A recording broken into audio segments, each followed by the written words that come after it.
Joining me now, the man you just heard from, author of America the Beautiful, director of pediatric neurosurgery at Johns Hopkins Hospital, although soon to retire, Dr. Benjamin Carson. Welcome back, sir.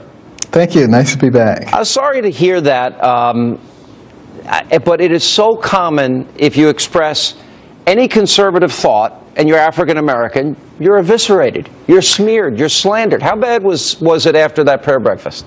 Well, you know, the vast majority of communications were extremely positive, I have to say that.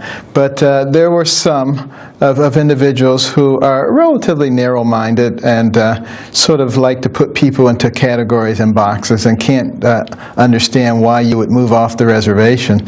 I will say, however, I've been thrilled because I've had so many of my African-American colleagues at Johns Hopkins come up to me and say, you know, I'm a Democrat, but if you run, I'm certainly going to vote for you. and you know, I'm not saying anything about me running, but it is wonderful to know that there's some people who actually think for themselves and judge a person on the content of their character. Okay, but you did open the door by saying, if I were in the White House, if I was in the White House.